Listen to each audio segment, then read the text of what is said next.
So we can say that the pre-individual potential initiates the process of individuation. However, what this process creates is neither an individual as an atom, nor a society as a whole, but the trans-individual phase.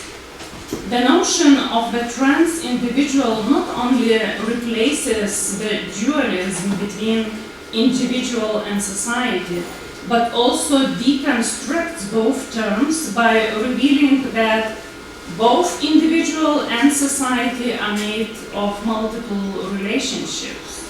Every individual is connected with, let's say, pre-individual potential, which can also be described as a milieu, and with other individuals. In this sense, an individual is never completed and bounded onto itself, but is extended into both sides. So, to the side of the pre-individual, which is full of potential and indeterminacy, and to the side of the trans-individual, which is transpersonal or collective.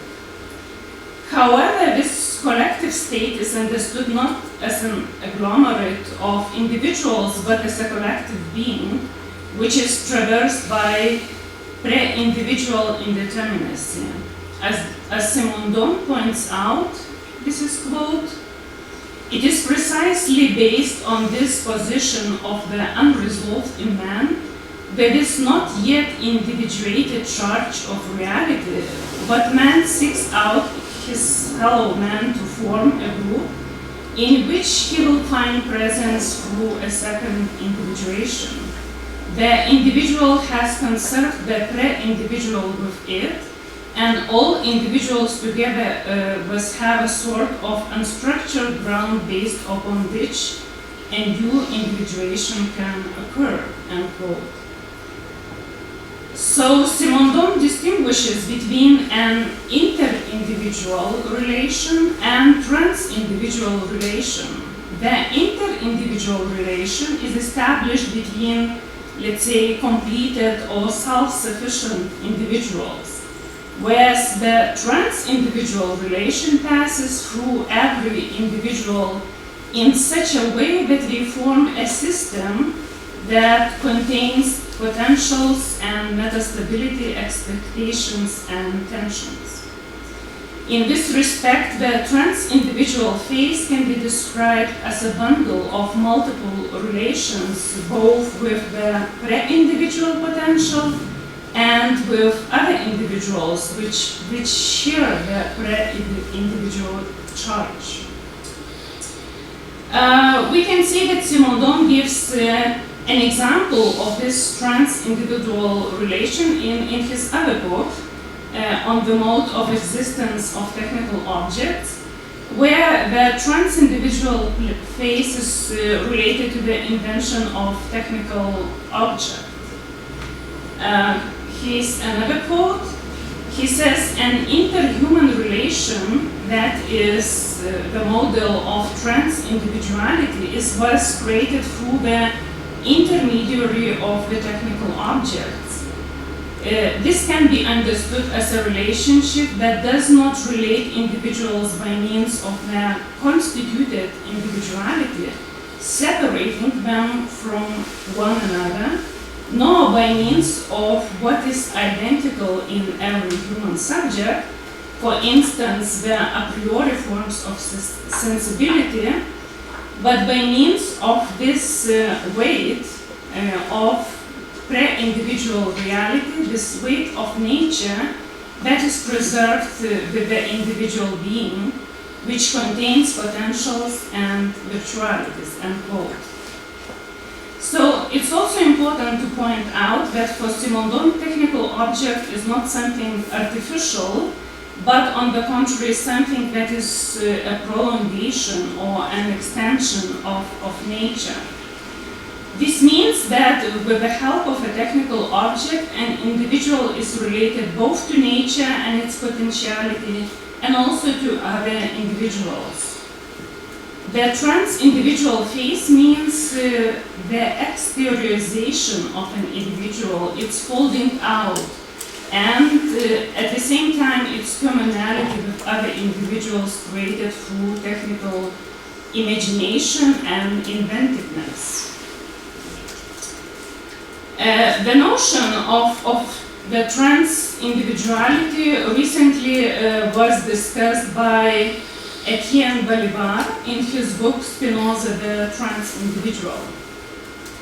And we can see that Balibar elaborates Simondon's ideas further by pointing out that Simondon overcomes the division between individual and a collective and proposes a different kind of ontology, an ontology of relations. So Balibar explains the notion of trans-individuality as a special case of inter-objectivity and applies this concept to interpret three thinkers, Spinoza, Marx, and Freud. And Balibar interprets these three philosophical examples as the mode of relational ontology, where individuals are affecting each other and exchange their parts. In case of Spinoza, are related through commodity fetishism, as in case of Marx, or the relations of identification and desire as that are structured around the other, in case of Freud. However, I would argue what gets lost in this interpretation is the relation with the pre-individual potential, which is the necessary condition for individuation to occur. So, in this respect, I would say that Deleuze and Guattari's philosophy provide a much more convincing example of trans-individuality. And Simondon's influence on Deleuze is now well researched, and I can briefly mention the works by Muriel Combes, Simon Mills, Sean Bowden, and others. And as you know, Deleuze was an attentive reader of Simondon's work and wrote a review of it.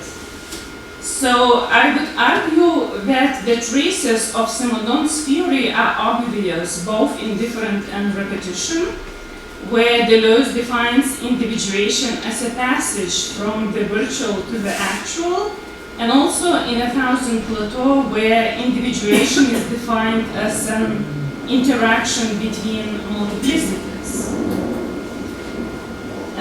Was indifferent and repetition, we find the notion of a trans individual defined as a passage or individuation from the pre-individual, which is named as virtual ideal field, to actual qualities and extensities.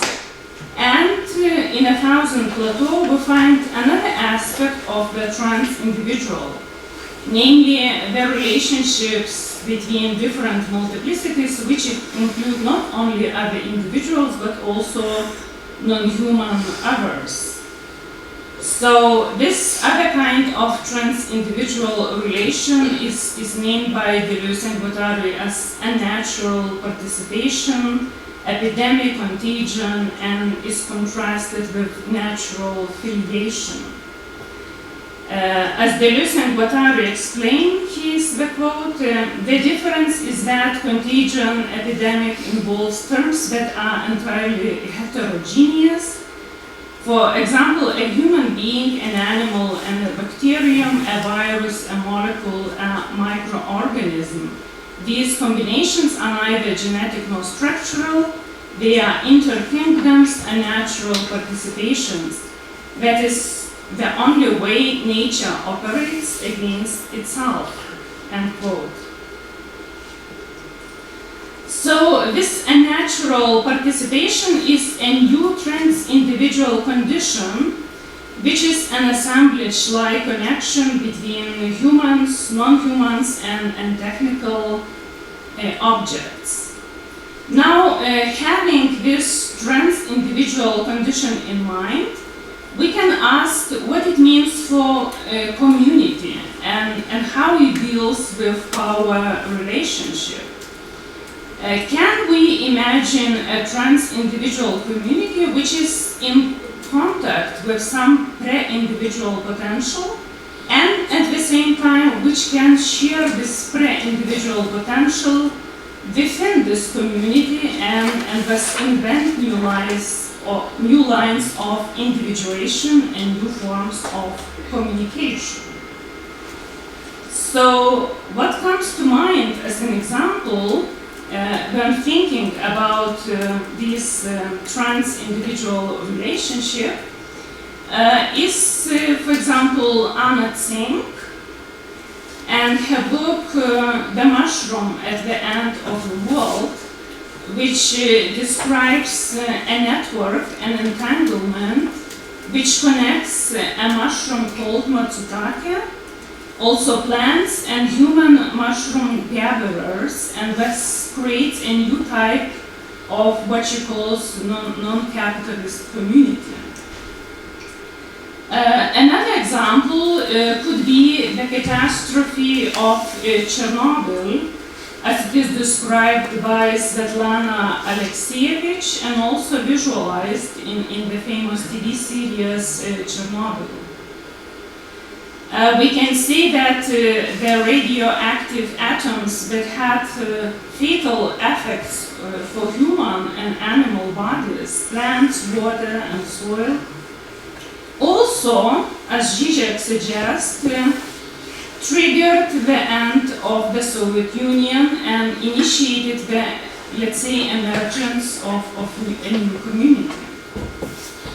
Another example could be the recent COVID-19 pandemic, which again had fatal consequences for human individuals, but at the same time allowed the creation of new forms of community and solidarity. And as Jacques-Luc Nancy points out, the virus does commonize us. It essentially puts us on the basis of equality, bringing us together in the need to a common stand. Today we are reminded in every way of our togetherness, interdependence, and solidarity. In this context, the attempt to create a collective immunity, also called a herd immunity, can be seen as a trans-individual condition, where every individual is confronted with something pre-individual, namely a virus, and at the same time with other individuals with which it shares its immunity. Was a collective immunity, let's say, can be seen as a new form of trans-individuality where every individual is entangled with another and was creating a relationship of responsibility and solidarity. All these examples made me think that trans-individuality can be reconsidered as a new mode of biopolitics. Biopolitics can be conceptualized not as a negative force, but as an affirmative trans-individual interaction between human and non-human, natural and unnatural forces. And such reconceptualization of biopolitics would change the focus from, let's say, the secret intentions of malicious sovereign to the distributed agency of trans-individual communities. And the bias of biopolitics, we can see works by interaction, entanglement, networking, and symbiosis, which all contribute to the emergence of the trans-individual condition.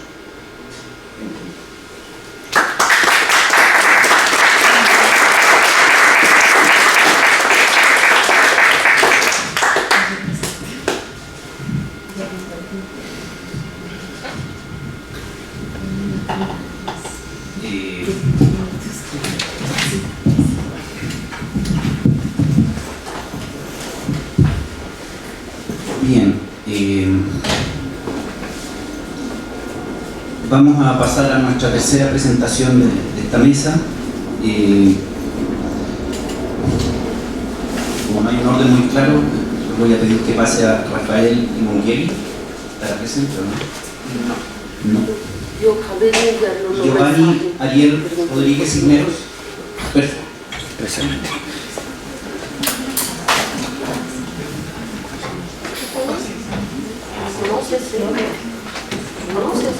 Él estaba haciendo una investigación en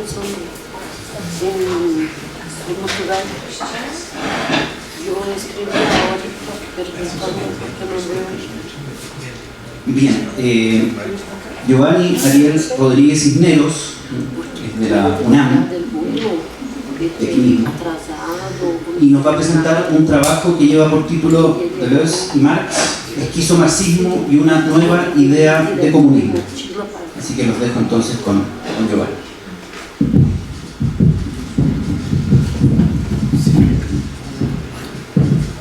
No sé si por aquí me escuchan bien. ¿Me oyen? ¿Así? Pues bueno, esta ponencia o este trabajo que desarrollé pensando en una serie de militancias por las que he pasado y por una serie de circunstancias extrañas, y además siempre con la intención de desarrollar esta...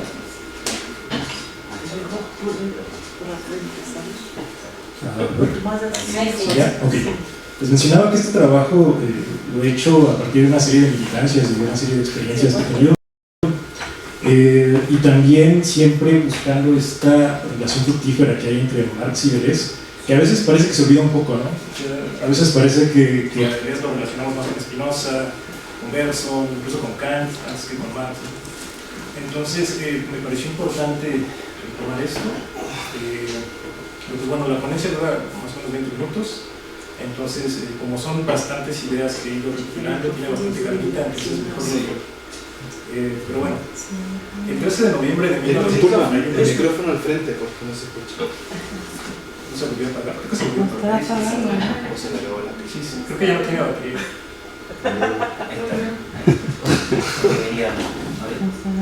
A ver.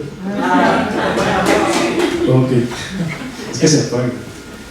Pero bueno, empiezo. El 13 de noviembre de 1971, Deleuze imparte una clase que intitula como Aparatos de Estado y Máquinas de Guerra. En ella afirma con franqueza que, a Rosita, si abandonamos seguridad para atrás.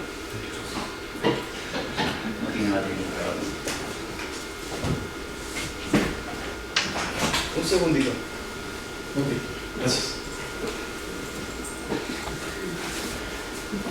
Hace todo. Todo nomás.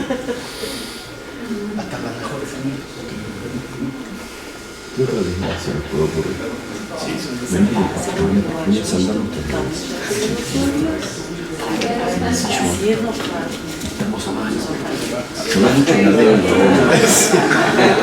Sí, puede, porque él no vivió lo do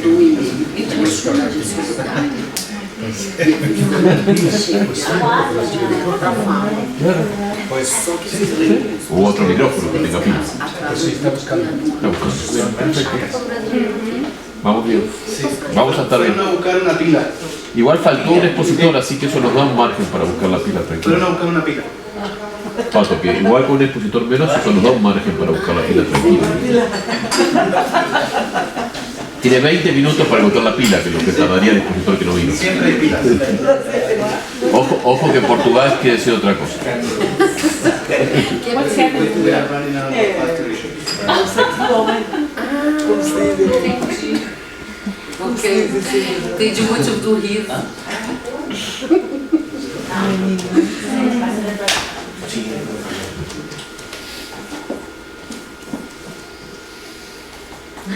¿Qué? ¿Sin pila no? ¿No lo podemos hacer o qué? Si quieren me lo echo así a pecho. Sí, Pero habla fuerte. Bueno, ya. Claro. Porque miren, de aquí a que el Pero capitalismo nos provee de una pila, no. Si hay capitalismo, sería el Estado, el aparato de Estado. si ustedes quieren ya... Es el aparato de Estado. Bueno, entonces empiezo. El 13 de noviembre de 1971, Deleuze imparte una clase que titula como Aparatos de Estado y Máquinas de Guerra. En ella afirma con franqueza que, abro cita, si abandonamos el marxismo, abandonamos las últimas esperanzas que tenemos. Cierro cita. Hoy, 50 años después, ¿qué podemos decir de la relación que hay entre la filosofía deleuziana y el marxismo? ¿En nuestros días existe realmente una separación entre ambas? Y en caso de que esta decisión exista, ¿será cierto que a mayor distancia que se tome del marxismo, más honda será nuestra desesperanza? Tratemos de responder a estas preguntas pensando en conjunto a Deleuze, Guattari con Marx. Para empezar, percatémonos que, incluso desde una primera lectura del Antiedipo, es notable la influencia del marxismo en el entramado teórico de Deleuze y Guattari. No obstante, no es cualquier marxismo el que retoman estos filósofos franceses, sino que ambos se remiten directamente a los escritos de Marx como fuente primaria de su pensamiento. Muy pocas veces se refieren a otros marxistas reconocidos de su época como Walter Benjamin, Gramsci, Lefebvre, Althusser u otros. Es decir, que el pensamiento de Marx ocupa un sitio medular en la filosofía deleuze-guattariana. Dicho esto, ¿por qué otorgar este lugar de consideración a esta filosofía? El mismo Deleuze responde afirmando lo siguiente. Abro cita: creo que tanto Félix Guattari como yo, aunque quizá de dos maneras diferentes, nos hemos mantenido fieles al marxismo. No creemos en una filosofía política no centrada en torno al análisis del capitalismo y sus desarrollos. Lo que más nos interesa de Marx es el análisis del capitalismo como sistema inmanente que constantemente desplaza sus límites y constantemente vuelve a encontrarse con ellos a una escala ampliada, ya que el límite es el propio capital. Cierro cita. Es posible afirmar, entonces, que la producción de una filosofía, sobre todo una filosofía política, debe mantenerse fiel al marxismo debido a la capacidad que éste tiene para analizar el capitalismo y su despliegue en el campo de inmanencia. Sin embargo, no basta con acercarse a cualquier marxismo, hay que remitirnos de manera directa a Marx, quien fue capaz de ver la potencia inmanente del capital que constantemente desplaza y amplía sus propios límites internos. Una filosofía política que no centre su capacidad de análisis en el despliegue de la axiomática del capital sobre la vida será más bien una herramienta impotente, lo cual podemos percibir actualmente con las llamadas escuelas de post-marxismo, tales como, por ejemplo, la de Chantal Mouffe y Ernesto Laclau, cuyas ideas se alejan bastante de Marx en beneficio de un neogramscianismo y un estructuralismo que huyen de la problemática de raíz del capital, para enfocarse en sus efectos estructurales de subjetivación y hegemonía. Post-marxismos que en realidad son reterritorializaciones impotentes sobre las teorías de Marx, muy funcionales y dóciles para el penoso y estéril régimen del liberalismo actual. Tendríamos que acercarnos, pues, a la obra de Deleuze-Guattari, del mismo modo que lo hace Doncelot, considerándola un hipermarxismo antes que un postmarxismo. De modo que, así como Marx consideraba la labor del pensamiento como una, abro cita, crítica despiadada a todo lo existente, despiadada tanto en el sentido de no temer los resultados a los que conduzca, como en el de no temerle al conflicto con aquellos que detentan el poder, cierro cita. Asimismo, sea posible considerar la filosofía de Deleuze-Guattari como un arma filosófica capaz de posibilitar despiadadas máquinas de guerra contra el sistema inmanente del capital, contra sus axiomas, sus déspotas, contra su idea liberal de representatividad e identidad, sin temer a los resultados ni a los grados de conflicto que se generen al pensar un mundo y una vida más allá del capitalismo. Consideraremos entonces al esquizomarxismo como este hipermarxismo que surge a partir de la lectura que Deleuze y Guattari hacen de Marx, interpretación que ya contendría dentro de sí las ideas originales de Marx. No obstante, habría una distinción notable entre esquizomarxismo y estas ideas de Marx. Nos referimos al concepto de diferencia, el cual, creemos, al agregarse dentro del cuerpo teórico de Marx, actualiza su agencia política para pensar y actuar de manera crítica e incisiva en la organización o socios del capitalismo tardío. Un primer acercamiento para incluir el concepto de diferencia en las ideas de Marx puede rastrearse desde diferencia y repetición. Ahí Deleuze da cuenta de cómo Marx, en el Capital, comienza a utilizar la categoría de diferenciación en el seno de la multiplicidad social, mostrando que ya en Marx hay un uso de la idea de diferencia que comienza a separarse de Hegel. Por ejemplo, en el ciclo de circulación del dinero de MB, donde el dinero final D' es igual al modelo matemático diferencial X más diferencial de X, donde la diferencial de X es el plusvalor que se adiciona por encima del valor originario. Hay pues una intención del propio Marx de incluir una idea de diferencia en su teoría. Esta noción de diferencia en Marx no solo es visible cuando aborda la circulación del capital o del dinero en las mercancías, sino también en la diferenciación o disyunción que el propio capital ejecuta en la división del trabajo, división que termina por establecer la diferencia de clases en la sociedad capitalista. Sin embargo, la idea de diferencia de Marx se mantiene limitada todavía por una influencia de Hegel. Por ejemplo, en sus manuscritos de París, cuando utiliza la oposición y la negación para postular el comunismo como la negación de la propiedad, es decir, como la negación de la propiedad privada.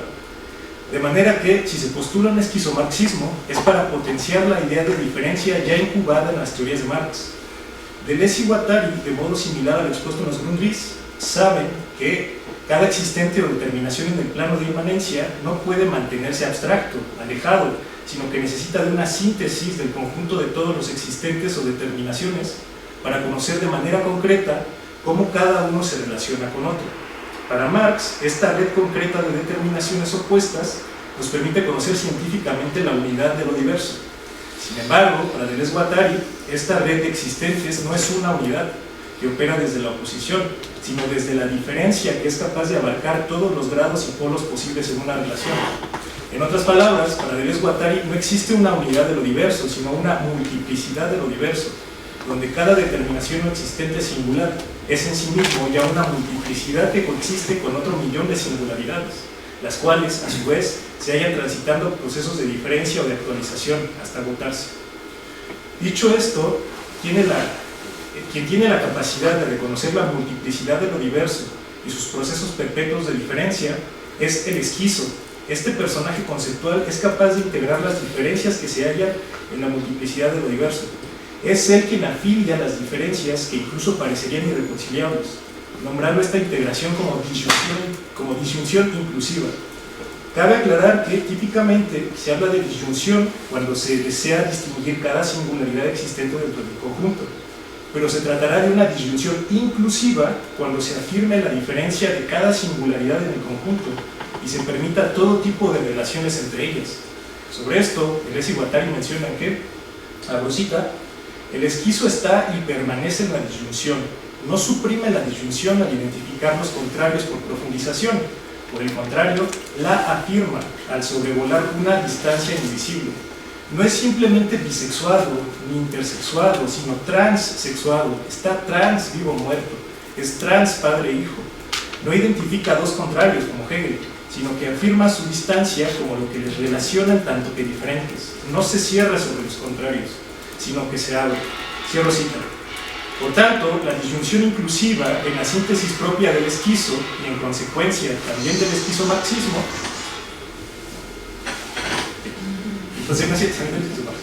esta operación va más allá de la concreta síntesis de determinaciones de Marx, pues da cuenta de que cada existente singular, cada disyunción particular, tiene una serie de combinaciones con la multiplicidad de disyunciones externas. Y no solo eso, ya que además permite expresar los procesos de diferencia interiores que cada modo singular experimenta para sí mismo.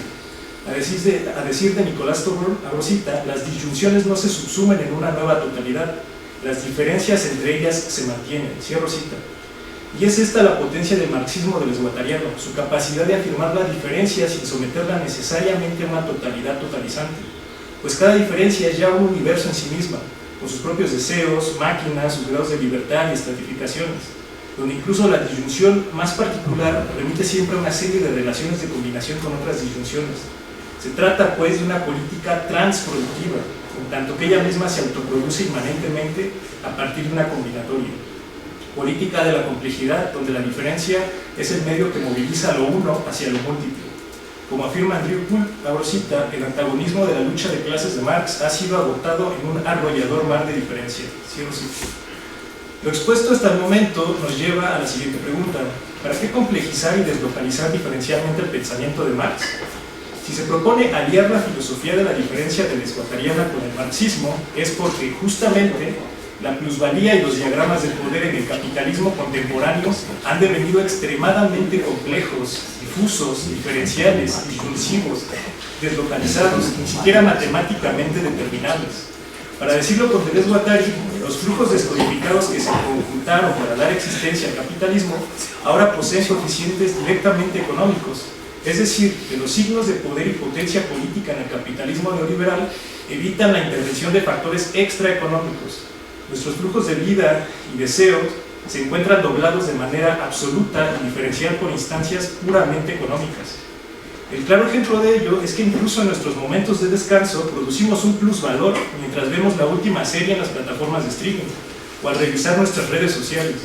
Sobre esto, en el Antiedipo, Deleuze y Guattari afirman que las relaciones diferenciales son llenadas por la plusvalía y que la monetización, abro cita, y que la monetización viene a llenar la cima de la inmanencia capitalista. Cierro cita. En este sentido, como afirma Andrew Poole, el capitalismo global no cesa de ponerse al día en su entusiasmo por gobernar sobre el imperio virtual de la diferencia, planeando coordinar sus divergencias y así obtener ganancias a partir de este nuevo ordenamiento estriado. Por ello es necesario renovar o esquizofrenizar el marxismo, para que esté a la altura de nuestras circunstancias singulares y permita nuestra resistencia aún a nivel de los axiomas. Un marxismo que incluya en su propio cuerpo la diferencia y la potencia esquizoide de las disyunciones. Un marxismo creador de despiadadas máquinas de guerra que no teman en hacer volar las partes de la máquina capitalista y sus operaciones de despojo y violencia sobre el cuerpo de la tierra, mientras que a la vez nos dé también la oportunidad de borrar y sanar las marcas del capital que residen en nosotros. El capitalismo contemporáneo se articula en los términos descritos por Deleuze Guattari, donde su maquinaria, sus códigos opresivos y su axiomática siguen de hecho una función disyuntiva que no deja de integrar todo tipo de elementos dispares cuando se trata de obtener un plusvalor. De tal modo que hoy, como afirma Andrew Poole, un rizoma no es suficiente para salvarnos, cierro cita. Sobre todo cuando vivimos dominados por una tecnología hiperconectada y al servicio absoluto del capital, hiperconectividad cuyo poder es difuso, inaparente y difícil de resistir. Lo mismo ocurre con las lecturas afectivistas sobre la filosofía deleuziana, pues el propio capitalismo ha reterritorializado estos discursos alegres típicamente espinosistas deleuzianos. El capital opera a partir de afectivismos, es decir, que diversas series de afectos han devenido parte integral de las mercancías y que todos estos se utilizan, sobre todo el deseo, como combustible para la máquina capitalista. Poco se puede hacer contra el capitalismo si se sigue apelando solo a los afectos para salvarnos, pues una alegría en un cuerpo adormecido por las instituciones y las máquinas técnicas del capital realmente no mejorará nada. Construir nuestras propias máquinas deseantes se inicia desterritorializando la idea de los afectos que nos han impuesto, saber tomar distancia de la idea de amor que nos presenta la industria cultural, separarse de la idea de alegría que nos exhibe el inversionista, el emprendedor, el político, el influencer, apartarse de la idea de odio que nos presentan los resentidos e impotentes, pues el odio y la indignación tienen una potencia políticamente transformadora. Por ello la importancia de retornar a Marx desde una visión deleuziana, para revivir la crítica y el ataque despiadado contra todo aquello que la máquina capitalista hace suavemente con nosotros, con los otros y con nuestras comunidades, en todos los niveles posibles. Formar pueblo, donde el neoliberalismo lo destruye, reinventar los afectos allí donde otros nos han impuesto cómo debemos experimentarlos, dinamitar los códigos que traen opresión para la mayoría y plenitud para unos cuantos. Dicho esto, ahora abordemos la idea de comunismo que puede derivarse desde un marxismo esquizo. Como vimos, si bien este último parte de la idea de agenciarse con una serie de disyunciones inclusivas para crear una política transproductiva, ahora, por otro lado, desde una perspectiva similar, una nueva idea de comunismo parte también necesariamente desde las disyunciones, pero ahora en su carácter de exclusivas, es decir, de la idea de desagenciarse del mundo. Recapitulando, el esquizomarxismo no deja de incluir una vastedad de disyunciones en su cuerpo teórico para producir una o varias ideas de pueblo. Carga diversos elementos, uno tras otro, en su cuerpo sin órganos, hasta tener una vastedad suficiente a partir de la cual sea posible elegir los elementos medulares para la creación específica de un pueblo transversal. El esquizomarxismo es pues una armería, una caja de herramientas y armas. Y este marxismo esquizo deviene consistente, deviene comunismo, cuando cada pueblo elige, dentro de esta armería, sus propias armas para liberarse de la opresión y la violencia de la máquina capitalista. Por ello, esta idea de comunismo parte de una disyunción exclusiva, es decir, de la capacidad de cada pueblo para elegir sus propias armas contra el proyecto civilizatorio del capital. De modo que esta nueva idea de comunismo es siempre minoritaria, transcurre en un devenir clandestino, es singular, nunca global, ni universal, a cada quien y a cada pueblo su propio deseo. Ahora bien, ¿cuáles son algunas herramientas y armas posibles que pueden hallarse en el esquizomarxismo? Tenemos la abolición de la propiedad privada, la abolición de la familia, la abolición del trabajo asalariado, la abolición del hombre, la abolición de nuestra idea de Dios, la abolición de las estratificaciones de género, la abolición de nuestra idea de mundo, mundo con mayúscula, etc. Es decir, la abolición de todo aquello que está al evidente servicio del cuerpo del capital y que hace imposible el disfrute de una vida a otra. En el libro oscuro de Deleuze, Andrew Poole afirma que estas armas del pensamiento pueden rastrearse desde una serie de aboliciones filosóficas: la muerte de Dios, la muerte del hombre y ahora la muerte de este mundo. Este autor plantea que una nueva idea de comunismo desde Deleuze y Marx debe retomar la idea de muerte o abolición para demostrar y denunciar la insuficiencia de nuestros conceptos hegemónicos y universales. Que si se desea la muerte de este mundo, no es en el sentido de destruirlo físicamente, sino en abandonar todas las razones capitalistas dadas a favor de salvarlo, ya que solo mediante la apuesta revolucionaria de destruirlo nos libraremos de sus problemas, de todos sus problemas. Ahora bien, recordemos que para Deleuze Guattari, abro cita, todo devenir es un devenir minoritario, cierro cita. Por tanto, este devenir clandestino, esta idea de comunismo es también minoritaria. En palabras de Nicolas Taubourne, todo modo menor de composición es un proceso situado, tentativo, experimental y pragmático. De modo que experimentar con nuestras disyunciones exclusivas implica limitar, restringir, saber elegir de entre las armas disponibles aquellas que se adecuarán mejor para seguir produciendo nuestro propio deseo. Por tanto, al tratarse de un proceso menor y situado, no es posible postular un solo comunismo universal, sino n comunismos que existirán en función de los deseos de cada colectivo, comunidad o pueblo, de su posición, su situación, del modo en que estén situados y sitiados por la máquina capitalista. Una serie divergente de comunismos que devendrán concretos según las armas que elijan para combatir sus propias luchas. El hecho de que haya una diversidad de posibles comunismos no implica que estos estén aislados e incomunicados entre sí, ya que el capitalismo contemporáneo se ha introducido de maneras rizomáticas en todos los estratos de nuestra vida. Del mismo modo, una potencia comunista debe hacerse posible desde la multiplicidad, diferencial y situada. Démonos cuenta, cada una de las armas mencionadas tiene como finalidad provocar, para quienes las usan, un determinado alejamiento del mundo. Cada disyunción, herramienta y arma del esquizomarxismo es un grado de desagenciamiento de este mundo y de sus dinámicas de valorización. Y cada nueva idea de comunismo deberá partir de este mismo principio, de desagenciarse gradual o totalmente de este mundo con mayúscula establecido. Dicho esto, retomemos una de las armas más innovadoras y potentes de esta renovación comunista, la abolición de la identidad. Según Nicolas Taubourne, lo menor es aquello que tiene tendencia hacia lo sin identidad. Incluso Toni Negri y Guattari escriben, abro cita, entendemos el comunismo como la vía de liberación de las singularidades individuales y colectivas, es decir, lo contrario al encuadramiento del pensamiento y de los deseos, cierro cita. Esta tendencia minoritaria hacia la abolición de la identidad no quiere decir otra cosa más que devenir imperceptible, es decir, borrar las marcas del capital que están en y sobre nosotros, sobre las cuales se nos ha hecho creer que son nuestra identidad, pues actualmente el concepto de identidad solo es funcional para alimentar al siempre hambriento cuerpo de capital dinero. Nuestra identidad es ya una mercancía de la que hay que desagenciarnos, de la que hay que tomar una distancia para que nos permita tanto la liberación de nuestras singularidades a nivel individual como colectivo.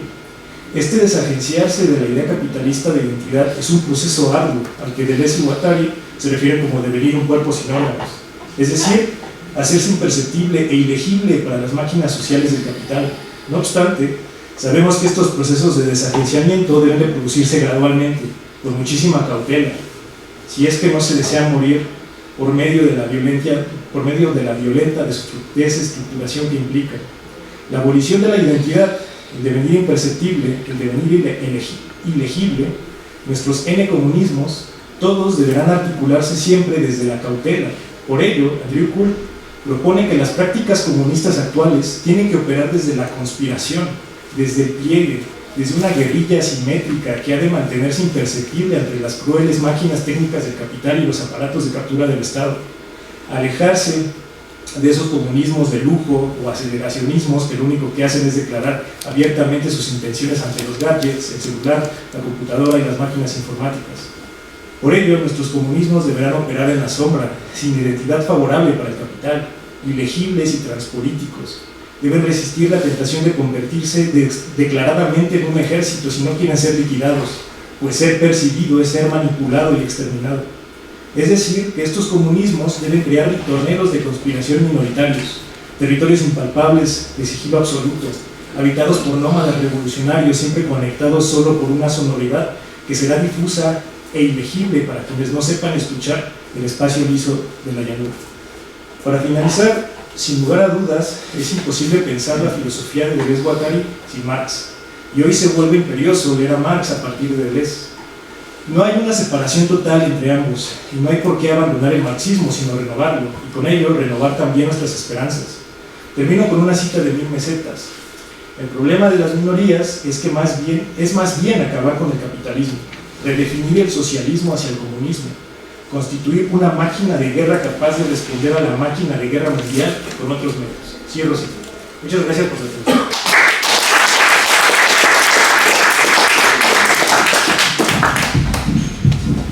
Bueno, muchas gracias a Giovanni. Ahora, bueno, tenemos bastante tiempo para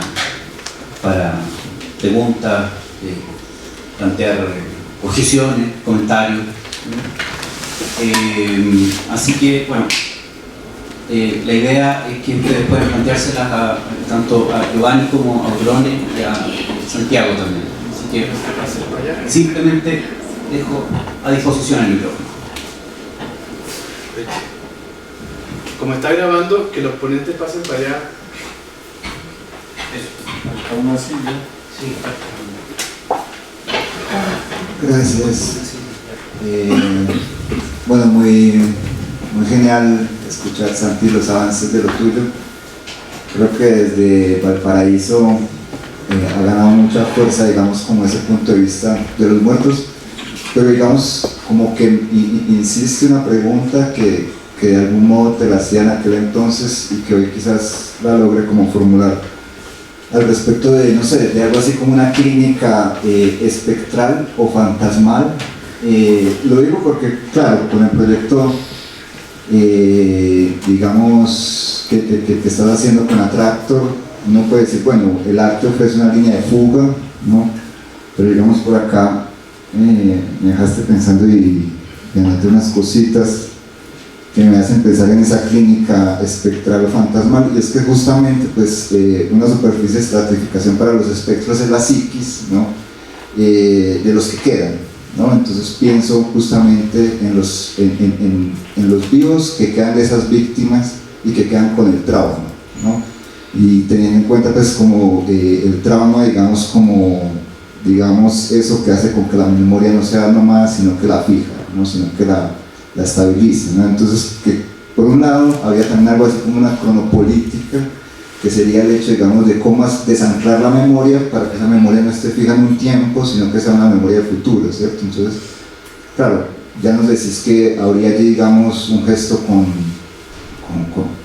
lo sensible, ¿no? A partir de lo que vos propones, pero me vuelve siempre la pregunta que es, bueno, estos grupos, supongamos, ¿no? De madres de víctimas, Bojayá, etcétera, digamos, que son los que toman sobre todo la voz política, ¿cómo hacer para que esto que intento formular en términos de una clínica espectral o fantasmal ocurra, para que no sea solo el arte o digamos toda esta producción conceptual de esta práctica filosófica que vos llevas, sino esos propios cuerpos empiecen a hacer con que se den zonas de pasaje para esos espectros de otra manera, ¿no? O sea, que es esa cuestión de decir, bueno, acá es fácil, pero uno como digamos, lleva a cabo esta práctica con la madre de un desaparecido, ¿cierto? Entonces, digamos, como que esa pregunta.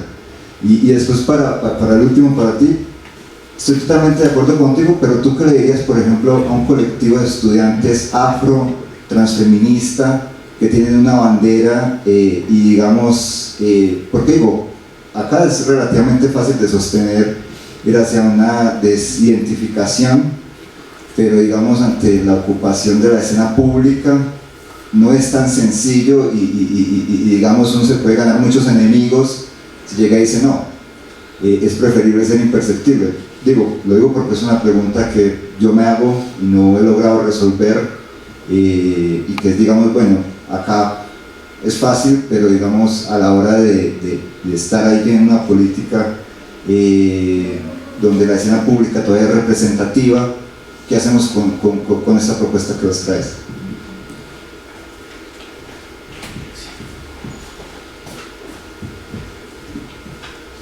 Ya que son preguntas extensas. Bueno, gracias Sebastián. Ante todo porque pues eres tú me has escuchado ya este rollo varias veces y me nutren mucho los cuestionamientos. Es una pregunta muy, muy complicada, ¿no? Yo creo que este proyecto que hicimos de la interfaz era un proyecto para ser concretado en un espacio que hay en Bogotá que se llama Fragmentos. Es un espacio que está hecho el suelo con el metal fundido de las armas del conflicto armado, y fueron las madres precisamente, ¿no? Las víctimas en general las que martillaron el metal, ¿no? Y construyeron las baldosas. Entonces cada año se abre ese espacio para exponer ahí algo. Parte de este proyecto pedía como requisito la participación de las víctimas. Y era un lugar muy complicado para nosotros, viniendo, ¿no? Pues yo estudié psicología, pero igual pues, no he vivido directamente el conflicto, y mis compañeros Néstor y Juan, que son los otros, pues tampoco nos interesa, y nos interesa mirar qué podemos hacer. Y contactamos a algunos colectivos, ¿no? Y nos sorprendió mucho que al momento de compartir cuál era nuestra idea y de mostrarles el video porque siempre teníamos un poco la prevención de pronto vamos a estar violentando, ¿no? Su experiencia, y nosotros aquí diciendo que los fantasmas y Deleuze y no sé qué, ¿cómo van a reaccionar, no? Puede ser tomado como una cosa irrespetuosa, no sé, alguna cosa de ese estilo, como que me va a decir usted a mí, ¿no? Que vive en la capital, sobre el dolor, ¿no? Y lo que nos encontramos fue lo contrario, ¿no? Una disposición enorme y como una especie de sentimiento como de solidaridad, ¿no?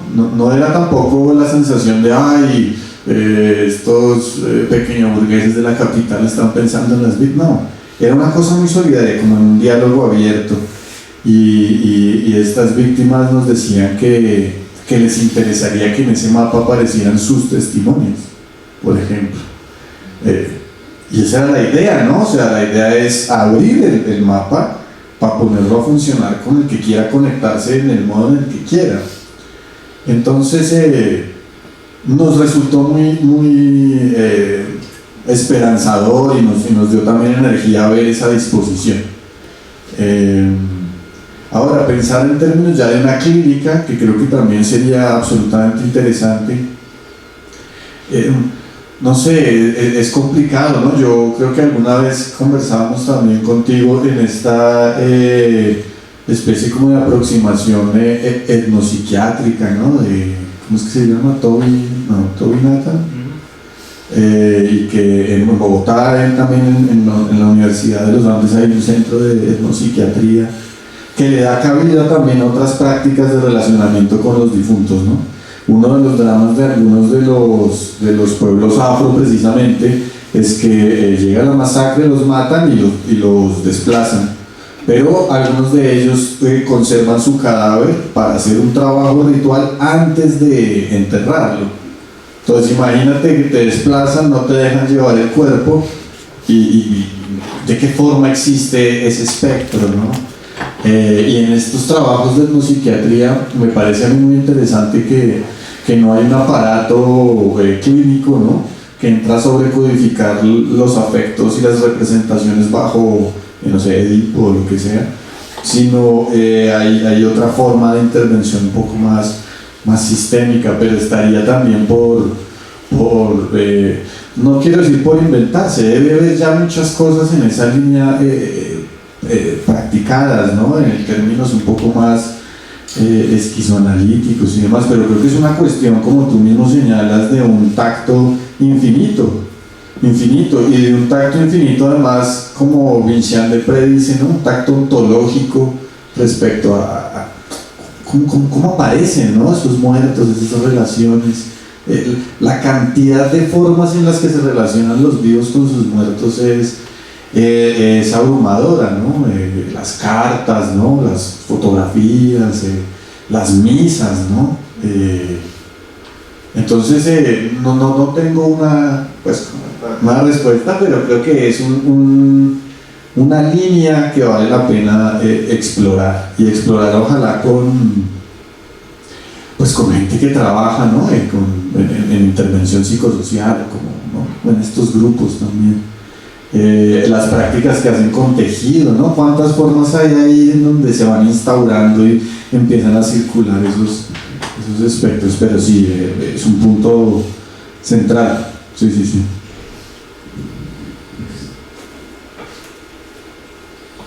Bueno, respecto a la pregunta de la identidad, pues es un problemón, ¿no? En la filosofía de Deleuze Guattari. O sea, siempre creo que uno de los ejes medulares es justo el eje de la identidad. ¿Qué hacer con esa identidad? Porque ellos, pues, evidentemente son partidarios de abolirla, ¿no? Y uno pensaría, pero ¿cómo voy a abolir la identidad? O sea, ¿cómo voy a dejar de ser trans? ¿Cómo voy a dejar de ser negro? ¿No? Pero no se refieren a eso. A lo que se refieren es abolir la identidad que es servil al capitalismo. O sea, no se trata de abolir la identidad inocentemente, o sea, dejar de ser trans, dejar de ser comunista, dejar de ser negro, o sea, no, sino abolir la identidad que es servil al capitalismo, que le permite al capitalismo seguir operando. Entonces, es ahí, me parece que siempre que se lea este borrado de la identidad o este devenir imperceptible, siempre se debe de agregar esta parte de que es abolir la identidad, pero que es servil al capital. Y yo creo que sí se puede hacer, ¿no? O sea, por ejemplo, el zapatismo me parece que es una gran muestra de eso, ¿no? Porque ahí dentro hay multiplicidad, o sea, evidentemente hay mujeres, evidentemente hay niños, hay una multiplicidad allí de formas menores, o que digamos que el propio contrato social hace menores, ¿no? De alguna manera. Pero ahí dentro está esa multiplicidad, y ahí adentro no se mueven a partir de esta identidad capitalista, ¿viste? Entonces creo que allí hay una posibilidad. Otro ejemplo que a mí me encanta mucho y que he estudiado mucho últimamente es el ejemplo de Cherán en Michoacán, que es igual, tratan de salirse de esa identidad capitalista. Lo que ellos hicieron fue dejar de ser obreros. O sea, ser obrero es una identidad que es servir al capitalismo. ¿Y cómo dejaron de ser obreros? Pues fácil, fueron a cerrar la industria maderera que tenían ahí, que estaba devastando sus bosques. Entonces esa es una manera directa de borrar esa identidad servil al capitalismo. Entonces hay que matizarlo siempre, ¿no? Cuando se hable de un devenir imperceptible, es un devenir imperceptible que esté más allá de esta identidad que funciona para el capital. Es pasar ese deor, o sea, es ver ese afuera de alguna manera.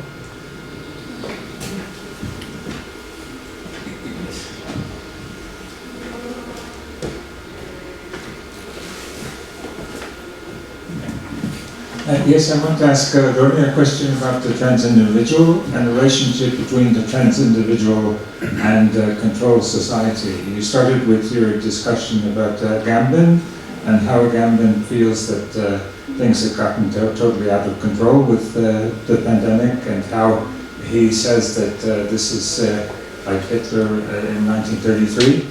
And then you suggest that biopolitics should be looked at as a more positive effect than we perhaps looked at it before. But isn't one of the issues then how far can one go with seeing biopolitics as a positive force as opposed to a negative force? In other words, in the case of China, you have the way that the government is controlling people quite rigidly. In Russia, you see that the sovereign hasn't disappeared, that there's one man who's really taking over another country. And so I just wondered, to what extent can we say that control societies that Toulouse talks about are still a problem in terms of how we think of biopolitics?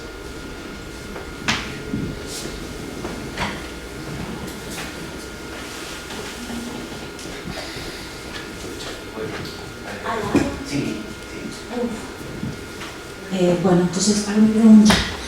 Un poco siguiendo el tenor, digamos, de la opinión de Sebastián, me pareció súper interesante el concepto de filosofía forense para trabajarlo, pero me quedó sonando como, bueno, eso que decías vos, como un prurito así no sé, de una ansiedad de saber cómo. Primero te voy a hacer la pregunta y después te voy a pedir que expliques un poquito más cómo realizan eso, ¿no? Y la pregunta es, muy a tono con esto de capitalismo Bohr, con Membe, etc. Estos mapas espectrales o estos archivos de los espectros, que me gustó la idea de los muertos pasados y de los muertos futuros, eso está bastante interesante, tiene mucho sustrato poético, ¿no? Pero me pareció difícil de ver de dónde sacan los datos concretos, porque bueno, más allá que, por supuesto que las respuestas de las personas que vos entrevistás, etcétera, pueden ser muy, muy enriquecedoras, pero para construir ese archivo espectral, digamos, o ese archivo de muertos del pasado y del futuro, sobre todo, los muertos del futuro es muy, muy arriesgado, porque es como una estadística muy jugada, muy al límite, ¿no? de los usos de los archivos que hacen los antropólogos, los etnógrafos o los lingüistas, o ¿no? Eso sí me pareció como que, bueno, ahí me sonaba un poco. Y bueno, y preguntarte concretamente, justamente, de dónde sacan los datos para construir esos mapas espectrales, ¿no? Y bueno, no me acuerdo el nombre, no recuerdo tu nombre. Ahí digo Santiago porque nos conocemos, pero Iván.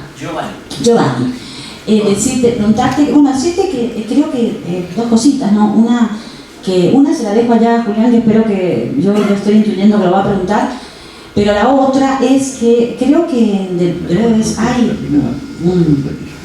mucho tu ser, ¿no? Que creo que vos dijiste, no hay ni la lectura de muchos autores, y no sé, creo que de Althusser hay bastante, hay el marxismo althuseriano que creo que, no sé, me extrañé ahí en esa, o no sé si te has detenido ya en eso, ¿no? Y preguntarte finalmente si bien hay núcleos, eso lo hablábamos anteriormente en el camp, por ejemplo, no sé, la insurgencia en Chiapas, etc. El mientras tanto, ¿no? El mientras tanto de ese esquizomarxismo, ¿cómo sostenerlo? ¿No? No sé si captás la pregunta.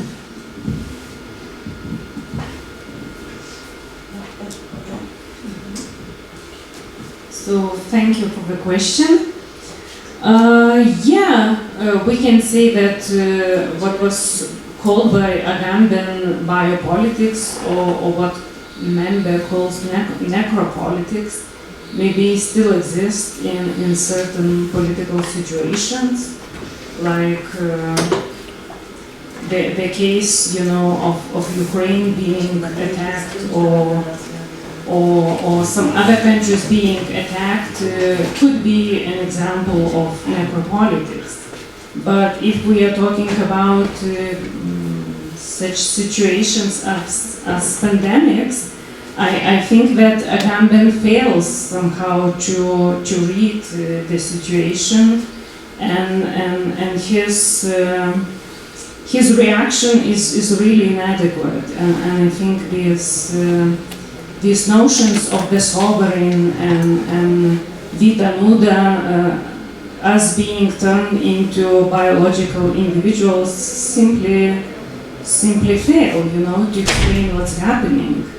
And therefore, I think we should invent another model of biopolitics, which reveals, the entanglement and interconnectedness, not only between individuals, but also between humans and non-humans, and somehow maybe reflects in positive terms our dependence on other forms of life, like organisms, microorganisms, viruses, bacteria, etc. So I think we have to elaborate this model of positive or let's say affirmative biopolitics, as Rosie Beridotti calls it. So maybe the problem is not that some malicious sovereign is, trying to control us, but the opposite. Maybe the governments are not doing enough to control the pandemics. Maybe they should, put more effort, in struggling the recent health crisis. So that's it.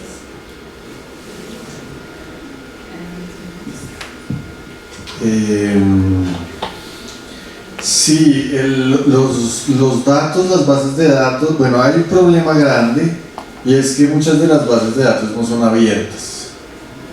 Ese es el primer problema, porque las tienen las instituciones, ¿no? Y tramitarlas es muy difícil. Hay datos abiertos que fueron la mayoría de los que usamos de bases de datos, Centro de Memoria Histórica, por ejemplo, pero tomamos la decisión de trabajar a partir, precisamente por encontrarnos con esa limitante, a partir de archivo periodístico. Entonces, sabes, revistas, periódicos, está abierto en internet, y lo que se hacía era programar la búsqueda a partir de ciertas palabras claves, ¿no? Y gracias a Big Data y estos asuntos, pues se computa una cantidad enorme de datos que cuando tú le das clic, por ejemplo, en el Cauca o en Bojayá o sitios específicos en Colombia, accedes a una base enorme asociada a ese punto, ¿no? Esa era la primera forma en la que lo planteamos, pero la idea, por supuesto, es como les decía, poderlo nutrir con expresiones artísticas, con expresiones de testimonios, con gestos, no sé, se pueden asociar tantas cosas al mapa como uno quiera y como uno se le ocurran. Ese es un poco el dato bruto, nos encontramos con ese límite, hay bases, pero no están liberadas todas, entonces decidimos tomarlos de los archivos de crónica y periodismo que hay. Entonces a partir de eso es que uno podría, si quiere saber algo sobre la masacre en tal lado, entra y se abre una multiplicidad de reportajes, ¿no? Que en un primer momento es una forma de acceder a esa memoria. Bueno, y se combinaban con datos que sí son de más fácil acceso, de la transformación del suelo, ¿no? La erosión de los suelos, el comportamiento de la biodiversidad, etc. Entonces tú podrías trazar ahí ciertas correlaciones que pueden funcionar para el que lo quiera usar. En términos, claro, de la imagen de una especie de mapa de los muertos del futuro, es tomado un poco, no es que tengamos la pretensión como de premeditar, pero es simplemente un mapa abierto, ¿no? En ese sentido, es decir, un mapa que pueda mutar también o modularse según la historia, el devenir de la historia, los posibles, ojalá no, las tendencias, las atrocidades que estén por venir también. En términos, no, pero por ahí no era, sí, no era en términos de probabilidades o de estadísticas, sino una vez ocurren, ¿no? Aunque pues depende de qué tan nutrido esté, te puede permitir también hacer cierto tipo de, ¿no? Llevamos 70 años donde en este territorio siempre hay masacres, pues algo está diciendo, ¿no? En términos de tendencia, pero era más por ese lado, sí.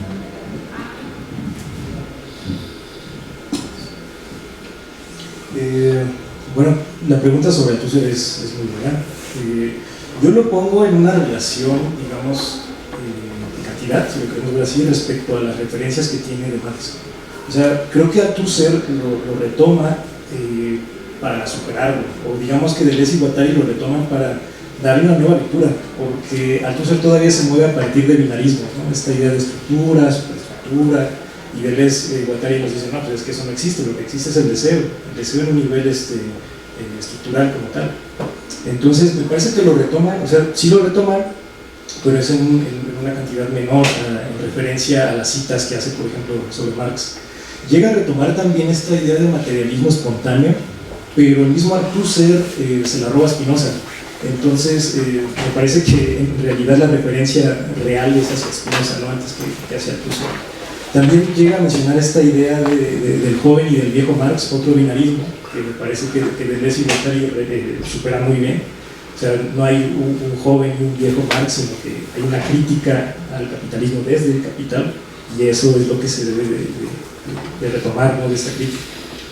Y respecto a la otra pregunta sobre cómo sostener una idea de un marxismo esquizo, pues me parece que es interesante, ¿no? Sobre todo cuando alguien se atreve a decir algo nuevo, pues siempre está esa pregunta, ¿no? ¿Cómo sostener eso que está diciendo? Y me parece que aquí podemos pensar un marxismo esquizo a partir de hacer una política en un espacio situado y en un espacio sitiado.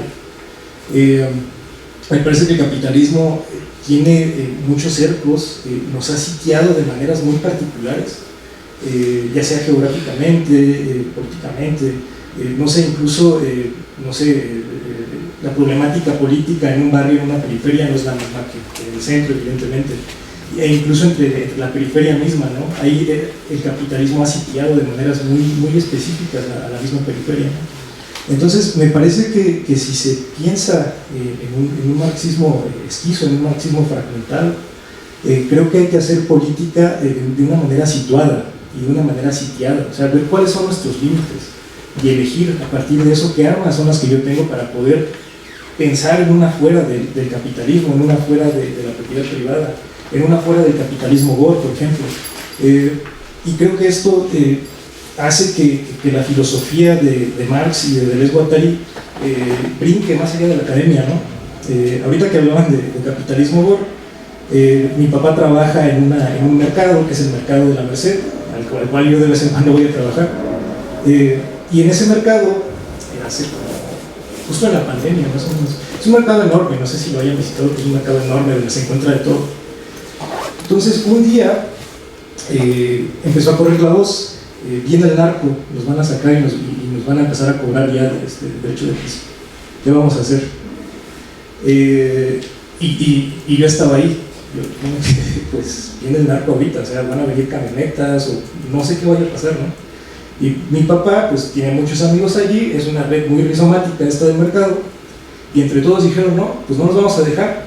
Y en cuestión de una hora, prácticamente todos los locatarios ya tenían una pistola para defenderse de los narcos. Entonces fue algo muy sorprendente porque yo dije, ¿en qué momento sacaron esas pistolas? ¿No? O sea, ¿en qué momento se empezaron a armar? Y empezaron a decir, no, es que aquí el sol sale para todos. Y esa frase es comunismo en una manera muy situada.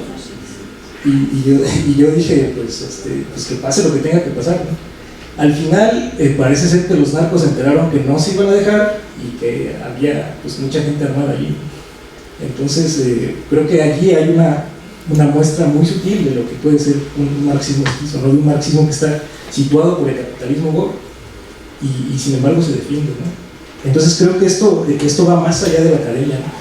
Incluso también en la pandemia, yo vivo ahí en Mesa, en los límites entre Mesa y Chimalhuacán, una zona muy periférica. Hay mucho animal callejero, hay muchas personas en situación de calle, y en pandemia pues todo el mundo encerrado, ¿no? ¿Y qué pasa? Que empiezan a desvalijar los trailers enormes que traen mercancías para Coppel, para Electra y para otras tiendas enormes como Soriana y todas estas, ¿no? Y las empiezan a desvalijar en esa y las empiezan a repartir para los animales, para la gente que no tenía hogar y todo eso, ¿no? Entonces empezaron a repartir ropa. Era muy curioso porque de repente veías a un vagabundo, a una persona de calle caminando con una playera del Real Madrid, ¿no? Por ejemplo. Entonces, me parece que ahí es donde se ven esas pequeñas muestras de un marxismo fragmentado que se sostiene más allá y que es muy situado, ¿no? Y muy sitiado. Se dan cuenta cuáles son las limitaciones y aún así actúan. Entonces, pues bueno, yo creo que ya más o menos por ahí. Oigan, aquí afuera están los terreros que van a... Entonces necesitan instalar sus reformas. Nos piden que nos salgamos todos. Nos tomemos 10 minutos. Bueno, no pasa Eran nada. 3 preguntas que las escribieron hace 1 hora. Bueno, pero cerramos, no pasa nada. Vamos. Terminamos. Si pueden ser breves, concisos.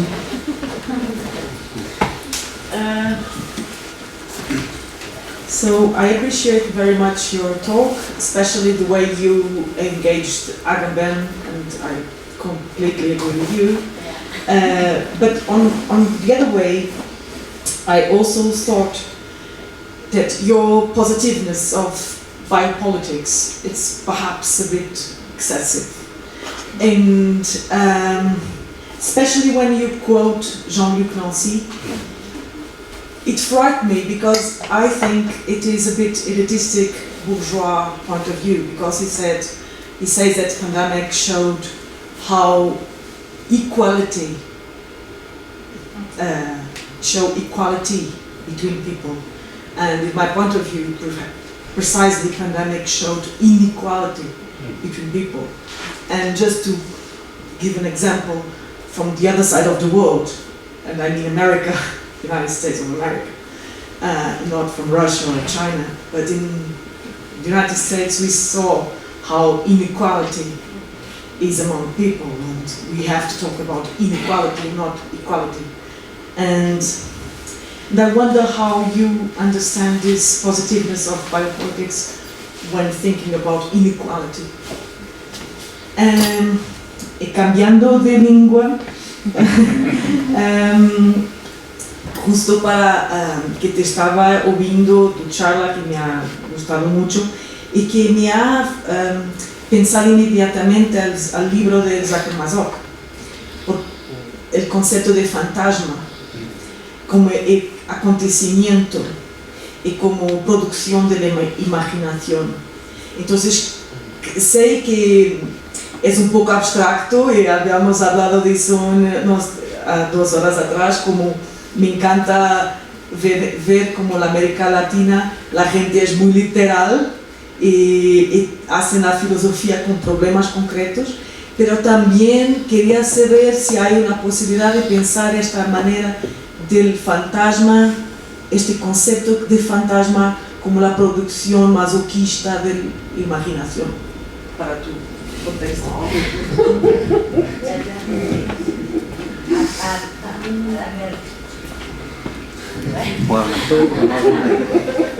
Me da cosa quitarle el tiempo a los teatreros.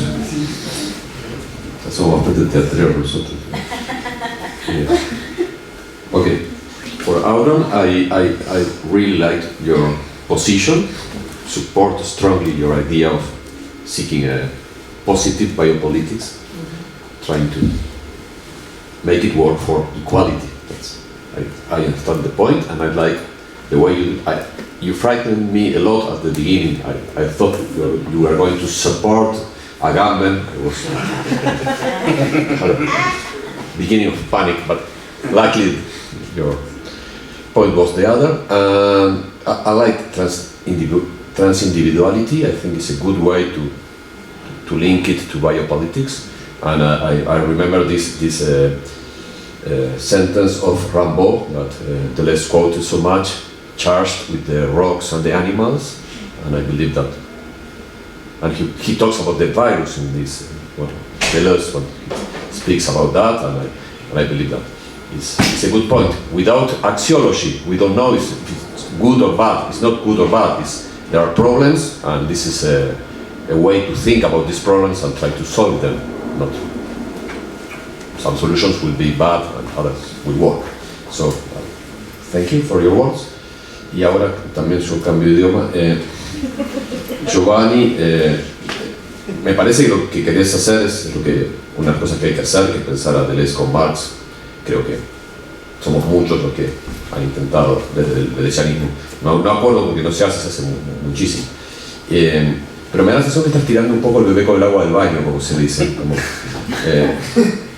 Porque no aparece una teoría del valor. O sea, lo que decís es, hace falta Marx, porque solo Marx piensa el capitalismo y lo piensa con la teoría del valor. También decís que la teoría del valor no funciona más, porque no hay más valor trabajo, no tiene sentido en esta sociedad. Y lo que propones en su lugar es el esquizo, que afirma todas las diferencias en síntesis, ¿cómo se llama? Conjuntivas, disyunciones conjuntivas, pero si afirmamos todo, no se puede luchar contra el capitalismo. Y eso te das cuenta vos mismo cuando en la segunda mitad decís, no, mejor no. En vez de, como el esquizo, afirmar todo, vamos a hacer síntesis disyuntivas y todo esto lo que es capitalismo no. Pero ¿y cómo sabemos qué es lo que es capitalismo? Bueno, estamos en la teoría del valor. Y entonces todo ahí se me empantanó un poquito, así que, bueno, no sé, parece que hay más cosas para pensar.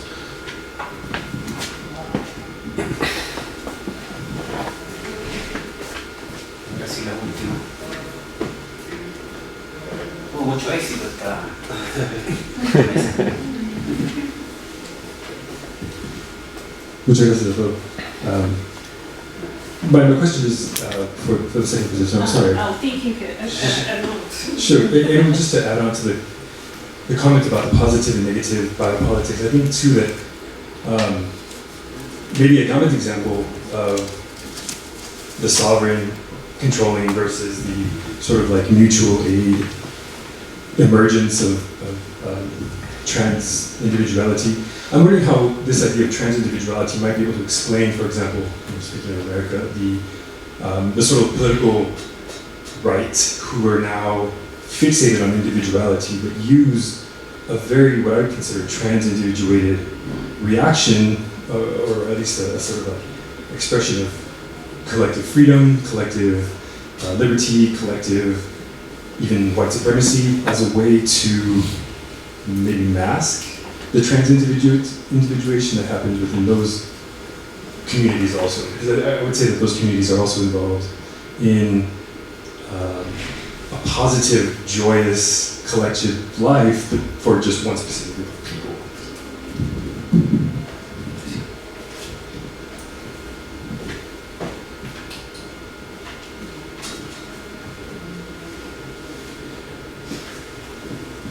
Yeah, so to reply about this exaggerated positivity of biopolitics. So I agree with you that there are two sides. On the one hand, pandemics shows equality, but maybe equality in a sense of vulnerability. But we all became vulnerable in front of this, in front of virus and the possibility to get infected. On the other hand, this situation reveals big inequalities in our possibility to have help and proper health care and to be treated properly. So yeah, I agree that this is, let's say, we have this double bind, in this situation. On the other hand, my point was, that these catastrophes, like Chernobyl catastrophe or pandemics as a catastrophe, maybe is a chance to restructure society. Like Chernobyl, Zizek made this point in his book Corona. No, it's pandemics, 2020. And he says, similarly as Chernobyl initiated the fall of Soviet Union, so maybe the pandemic catastrophe could be the reason maybe to reinvent communism. And I'm not so optimistic about communism, but I would agree that during the pandemic we could witness many examples of solidarity, like people going to hospitals and working for free day and night. I have never had an experience, of such solidarity. So maybe this is a chance, to restructure society. And this notion of trans individuality could be very useful because I think it totally deconstructs the notion of individual, and it is exactly the notion of individual which is the basis of let's say, liberal society. So if we deconstruct individual, maybe we have a chance to recreate society in a different way. I don't know if I answered your question. You can talk after.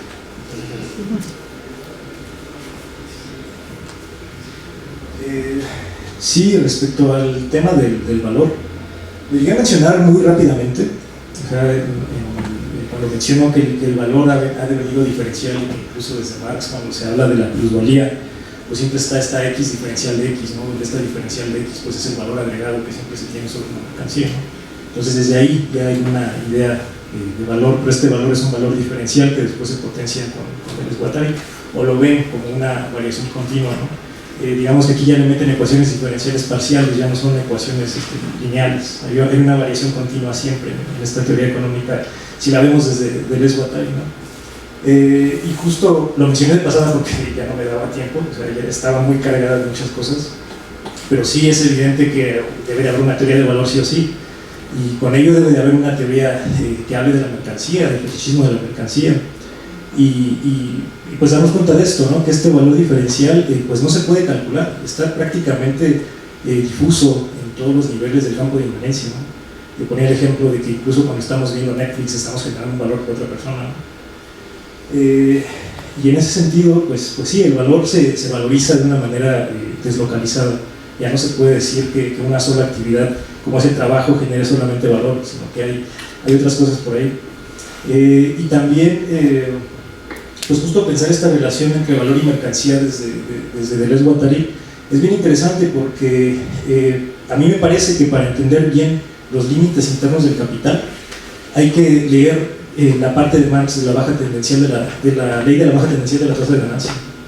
O sea, me parece que se entienden mucho mejor estos límites internos del capital que hablan de Deleuze y Guattari cuando nos remitimos a leer directamente a Marx. Entonces sí, es evidente que debe de haber una teoría del valor, yo no digo que no. Solo que pues aquí ya no me di mucho tiempo para agregar todo esto, pero sí, me parece que sí, es importante agregar la parte del valor. Y quería recuperar un poco esta idea de double bind o de doble pinza. Por un lado, el esquizomarxismo es el que habla de disyunciones inclusivas, mientras que por la otra pinza habla de exclusiones. Y me parece que como este es el camino que el capitalismo ya está ejerciendo, nosotros debemos de ejercer un camino similar para no dejarnos. O sea, tener una suerte de herramientas muy potentes, de herramientas muy diversas, tener esta inclusión y a partir de eso elegir situadamente, elegir según nuestras propias necesidades. Y me parece que nosotros sí somos capaces de diferenciar qué es capitalista o qué no es capitalista. Me parece que no hay que menospreciarnos en ese sentido, porque es como menospreciar, como lo hacían los marxistas ortodoxos, ¿no? Menospreciar al obrero, es que tú no sabes que es capitalista, ¿no? Me parece que sí somos capaces y que justo pues siempre está en este juego, ¿no? Entre la inclusividad y la exclusividad.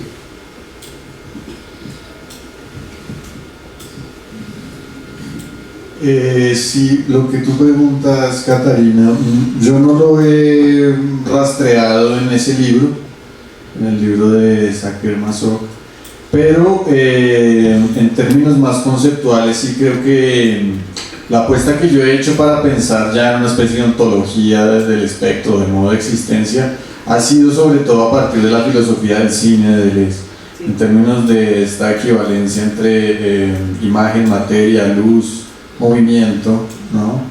Y pensar un poco que cuando el espectro trabaja para el narcocapital, si se quiere, solo como forma aterradora o signo aterrador, se está comportando en un encadenamiento sensoriomotor, ¿no?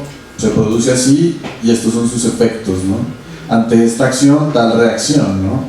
Y el procedimiento que estaríamos buscando y la invitación, digamos, a buscar es precisamente a reconocer que todo espectro es un poco más similar a una imagen cristal, ¿no? Que es capaz de ver sus propios virtuales y de producir ahí cierto tipo de apertura acontecimental, si quieres, o de o de agenciamientos, ¿no? O sea, ya dejaría de trabajar, de ser, además de que asesinan, los siguen explotando, dejaría de trabajar y se abriría otro tipo de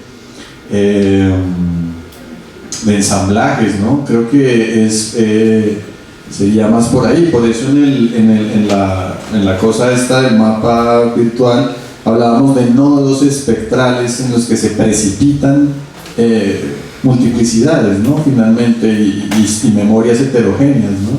Es la coexistencia de múltiples temporalidades, de múltiples virtuales, etc. Entonces, si tuviéramos que pensarlo en términos así más conceptuales, esa es la manera en la que yo he intentado rastrearlo, pero valdría la pena seguir tu recomendación, por supuesto. Gracias. Bueno, hemos terminado con esta mesa. Agradecemos mucho a Ronnie, Santiago y a